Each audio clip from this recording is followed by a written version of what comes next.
दोस्तों, बांग्लादेश के खिलाफ सांसें रोक देने वाले तीसरे टी20 मुकाबले में भारतीय बल्लेबाजों ने रच दिया इतिहास। 255 रनों के लक्ष्य का पीछा करते हुए अभिषेक और संजू ने मचाया है हाहाकार। तो सूर्या के बल्ले की आंधी से सूखे पत्तों की तरह उड़ती हुई नजर आई बांग्लादेश की क्रिकेट टीम।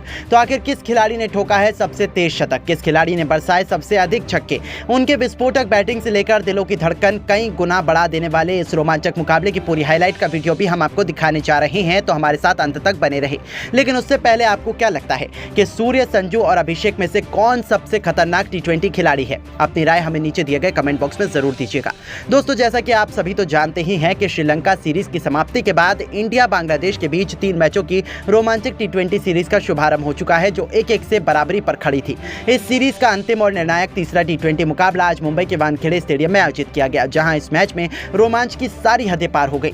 अंतिम ओवर तक मुकाबला पहुंच गया था, जिसकी अंतिम गेंद में भी ये बता पाना नामुमकिन था कि भारत बाजी मारेगा या फिर बांग्लादेश टीम इंडिया को झटका दे देगी। दरअसल दोस्तों, हुआ ये था कि यहां बांग्लादेश के कप्तान नजमुल हुसैन संतो ने टॉस जीतकर पहले बल्लेबाजी करने का फैसला चुना और यहां जब बांग्लादेश की टीम बल्लेबाजी करने के लिए उतरी तो हमेशा की तरह उनके लिए पारी की शुरुआत लिटन दास के साथ तंजीद हसन की खतरनाक जोड़ी मैदान में आई, जहां दोनों बल्लेबाजों से उम्मीदें तो यही लग रही थी कि पहले विकेट के लिए बड़ी साझेदारी देखने को मिल जाए। लेकिन दोस्तों, यहां पर तंजीद हसन के रूप में पहला बड़ा झटका बांग्लादेश की टीम को अर्शदीप ने दे दिया, जहां अब पहला बड़ा झटका लग जाने के बाद फिर बल्लेबाजी करने के लिए उतरे खुद कप्तान नजमुल संतो। जहां लिटन दास और संतो मिलकर साझेदारी को आगे बढ़ा पाते, उससे पहले ही लिटन को 7वें ओवर की दूसरी गेंद पर रियान पराग ने बोल्ड कर दिया और यहां लिटन 20 रन बनाकर ही आउट हो गए। अब ये 2 बड़े झटके लग जाने के बाद बांग्लादेश की टीम पूरी तरीके से लड़खड़ा जा चुकी थी। ऐसा लग रहा था कि आज के इस मुकाबले में बांग्लादेश की टीम ज्यादा से ज्यादा भारत के सामने 100 या 150 रन ही बना पाएगी। अब यहां दोस्तों, संतो और शाकिब अल हसन पर पूरा दारोमदार था अपनी टीम के लिए ज्यादा से ज्यादा रन बनाने का। लेकिन दोस्तों, यहां भारतीय गेंदबाजों को कहां पता था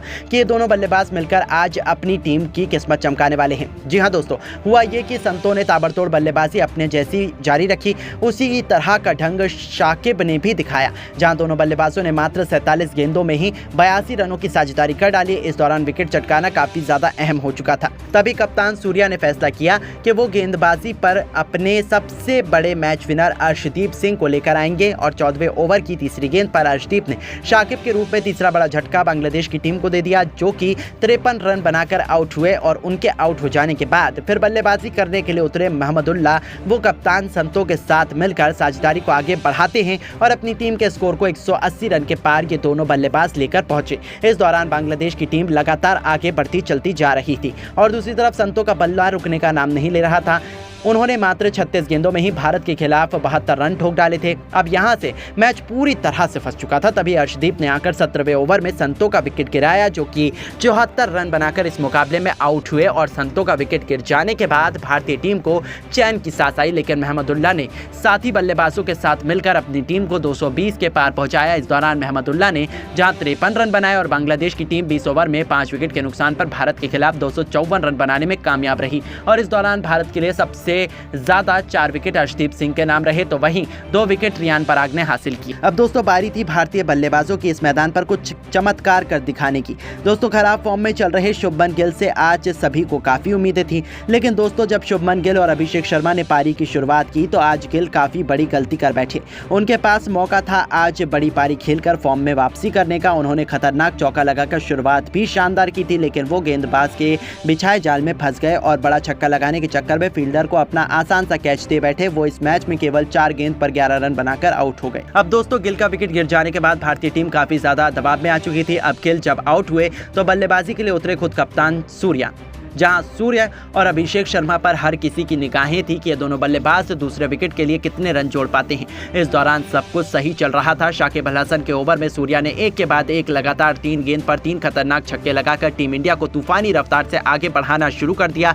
दूसरी तरफ अभिषेक शर्मा का बल्ला बोल रहा था। 6 ओवर में टीम इंडिया ने 68 रन बनाए, तो देखते ही देखते 8 ओवर में भारतीय पारी 90 रनों को पार कर खड़ी थी। देखते ही देखते इन दोनों खिलाड़ियों के बीच 100 रनों से अधिक की मजबूत पार्टनरशिप हो चुकी थी। दोनों दोनों तरफ से दोनों खिलाड़ी केवल चौके और छक्कों से ही बात कर रहे थे। इसी बीच कप्तान सूर्या ने अपना तूफानी अर्धशतक केवल 30 गेंदों में ठोक दिया, जो टीम इंडिया की जीत के लिए बेहद महत्वपूर्ण माना जा रहा था। इन दोनों ने भारत को मैच में मजबूत स्थिति में लाकर खड़ा कर दिया था। लेकिन दोस्तों, अभिषेक शर्मा भी अपनी साझेदारी को ज्यादा देर तक आगे तक नहीं बढ़ा पाए और 52 रन बनाकर वो आउट हुए। अब पूरी जिम्मेदारी भारत के दो सबसे खतरनाक बल्लेबाज संजू सैमसन और सूर्य कुमार यादव के मजबूत कंधों पर आ चुकी थी मैच जीतने की। इनके अलावा कोई और बल्लेबाज भारतीय टीम को जिताने का दम नहीं रख पाता था। अब दोस्तों, यहाँ संजू ने भी आते ही अपने विस्फोटक अंदाज में एक तरफ से बांग्लादेशी गेंदबाजों की बेरहमी से कुटाई करना शुरू कर दी। दोनों मिलकर साझेदारी को आगे बढ़ाते हुए अंतिम ओवर तक ले जाते हैं, जहां सबसे खास बात तो ये रही थी कि सूर्य कुमार यादव आज कमाल की लय में नजर आ रहे थे। उन्हें रोक पाना आज किसी भी गेंदबाज के बस की बात नहीं हो पा रही थी। यहां तक कि संजू भी दूसरी तरफ खड़े खड़े केवल उनकी बैटिंग का आनंद ले रहे थे। उन्होंने सबसे पहले तो मात्र 30 गेंदों में अपना अर्धशतक पूरा कर लिया और अर्धशतक जड़ने के बाद वो अपने शतक की ओर आगे बढ़ चले। इस दौरान अंतिम ओवर तक जब मैच पहुंचा तो भारत को मुकाबला जीतने के लिए 6 गेंदों में 21 रनों की दरकार थी। अब स्ट्राइक पर संजू थे। बांग्लादेश की तरफ से अंतिम ओवर लेकर आए थे मुस्तफिजुर रहमान। अब यहां पहली गेंद मुस्तफिजुर ने यॉर्कर लेंथ पर डाली, जो कि संजू से पूरी तरह मिस हो गई और कोई रन नहीं मिला। अगली गेंद पर संजू ने 2 रन भागे। इसी के साथ उन्होंने अपना अर्धशतक भी पूरा कर लिया और यहां से फिर भारतीय टीम को 4 गेंदों में 19 रनों की दरकार थी। सैमसंग अभी भी स्ट्राइक पर मौजूद थे और दोस्तों, संजू शॉट लगाने की कोशिश तो बहुत कर रहे थे, लेकिन उनके बल्ले पर गेंद टच ही नहीं हो रही थी, जिसके चलते यहां बांग्लादेश की टीम पूरी तरह से फुल फॉर्म में थी कि वो ही इस मुकाबले को जीतेंगे। लेकिन दोस्तों, जैसे जैसे करके तीसरी गेंद को लेग साइड की तरफ खेलकर संजू ने 1 रन भाग लिया और अब स्ट्राइक पर आ गए हमारे सबसे बेस्ट अभी तक के फिनिशर, खुद कप्तान सूर्या।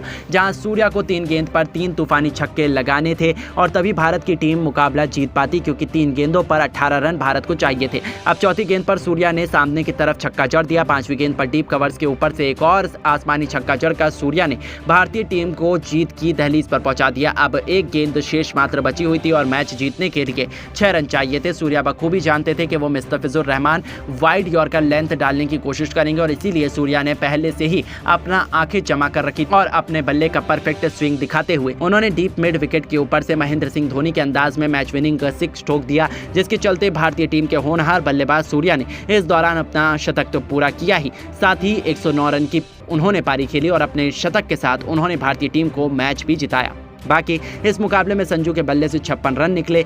हालांकि दोस्तों, हम आपको बता दें कि भारत और बांग्लादेश के बीच खेला गया ये तीसरा T20 से ठीक पहले अभ्यास सत्र का मुकाबला था, जिसमें भारतीय टीम की जीत हुई। बाकी अब आप सभी की क्या राय है भारतीय टीम की ऐसी बल्लेबाजी और गेंदबाजी को देख लेने के बाद, और आप टीम इंडिया को 10 में से कितने नंबर देना चाहेंगे? अपनी कीमती राय हमें कमेंट करके जरूर बताइएगा। और आपको क्या लगता है, बांग्लादेश के खिलाफ तीसरे T20 मैच में टीम इंडिया जीतेगी या नहीं? अपनी कीमती राय हमें कमेंट करके जरूर बताइएगा और बाकी अन्य तरह की खबरों के लिए हमारे चैनल को जरूर सब्सक्राइब करें। धन्यवाद।